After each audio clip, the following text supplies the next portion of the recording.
दिया गया। मेरे ख्याल से आज लास्ट डे है, हम नहीं मानेंगे तो हम उसको तोड़ देंगे। लूटे गए 1 करोड़ 20 लाख रुपए की वारदात का सनसनीखेज खुलासा आज किया है।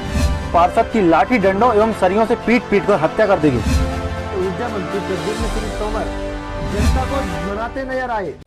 करेरा में दबंगों द्वारा गरीब की जमीन पर कब्जा कर रोजाना गाली गलौज और मारपीट करने का मामला सामने आया है। पीड़ित परिवार शिवपुरी कलेक्टर के पास पहुंचा, लेकिन प्रशासन दबंगों के आगे नतमस्तक दिखाई दे रहा है। मामला कुछ इस प्रकार है कि पुलिस चौकी अमोल पाठा के अंतर्गत ग्राम जयनगर में दबंगों ने बंसी लोधी की 10 बीघा जमीन पर अवैध कब्जा कई सालों से कर रखा है, जिसकी शिकायत पीड़ित ने कलेक्टर एसपी से अनेकों बार की, लेकिन पीड़ितों को अभी तक कोई सुनवाई नहीं हो रही है।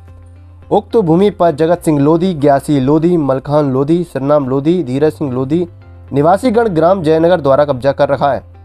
आपत्ति करने पर आरोपीगण गाली गलौज और मारने को आमादा हो जाते रहे हैं।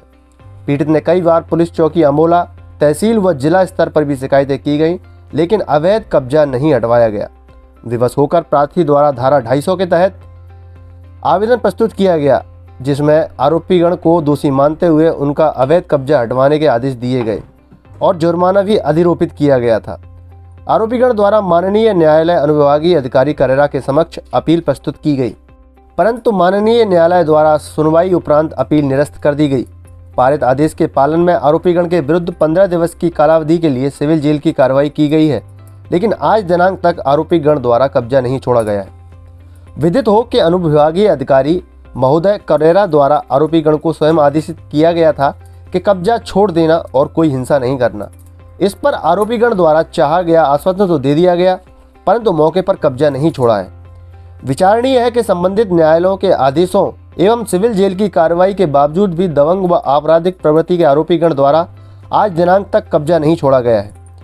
पीड़ित ने जब भूमि के भाग में गेहूं की बुवाई की तो आरोपीगण ने पीड़ित पर जानलेवा हमला कर दिया। बंसी लोधी का सिर फट गया था। इलाज के दौरान 12 टांके लगाए गए थे। पुलिस चौकी अमोल पाठा में इस प्रकरण को दर्ज किया गया है, जिसमें आरोपीगण की जमानत भी हो चुकी है, लेकिन अभी भी दबंग अपनी दबंगाई के द्वारा प्रशासन को भी झुकाए हुए हैं। Bureau report, Madhyanchal today digital. आज कलेक्ट्रेट पे आए हो आप, क्या समस्या लेकर आए हो? ये अपना आवेदन देने आए थे। मेरी ज़मीन पर अवैध कब्जा कर रखा है। किसने कर लिया फिर? जगत सिंह लोधी, मलखान लोधी, ग्यासी लोधी, संनाम लोधी। कि नज़दीक थाने में आपने कब्जा किया? थाने में कई बार जा चुके हैं। थाने वाले बोलते हैं राजशासन विभाग का काम है। थाने वाले बोलते हैं राजशासन विभाग का काम है, उसमें हम ऐसे नहीं जाएंगे। वहाँ गए थे आप? जी। वहाँ क्या बोला? तो राजशासन विभाग वालों के पास गए तो बोले लड़ाई झगड़ा में हम थोड़ी जाएंगे, वो पुलिस का काम है। तो झगड़ा पहले इसमें कभी हो गया क्या? एक बार झगड़ा हुआ था, एसडीएम साहब के कहने पर हम खेत में गए थे। तो खेत में गए तो उन लोगों ने चारों तरफ से घेर के मेरे पिताजी पर हमला किया और सर में कुल्हाड़ी लगी थी। तो उसको कोई धारा नहीं हुई है, छोटी मोटी धारा लगा के रफा दफा कर दिया केस। अभी आवेदन करने कहाँ आए?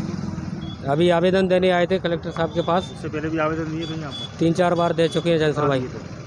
जन सुनवाई में दे चुके हैं। क्या आश्वासन दिया आपको? आश्वासन क्या, वहाँ बोलते हैं हो जाएगा, कब्जा हट जाएगा, और तहसील में जाते हैं तो एसडीएम और तहसीलदार साहब कोई सुनवाई नहीं करते। कोई सुनवाई नहीं? जी नहीं। क्या चाहते हैं आप? मेरा कब्जा हटाना चाहते हैं ज़मीन पे, से मेरा कब्जा हट जाए। तो कलेक्टर साहब के पास अभी आए थे तो उन्होंने अभी आवेदन नहीं लिया, बोले कि मैं ऑफिस में बैठूंगा जब लूँगा। एसपी साहब को ज्ञापन दिया है कभी? एसपी साहब को दे चुके हैं 4-5 बार। तो वो बोलते हैं कि मैं ये तो राजशासन विभाग का काम है, ये पुलिस का काम नहीं है। अगर आपको हमारे वीडियो पसंद आ रहे हैं तो चैनल को सब्सक्राइब करके घंटे के बटन को दबा दीजिए, ताकि आप तक सारी खबरें समय से पहुंच सकें। धन्यवाद।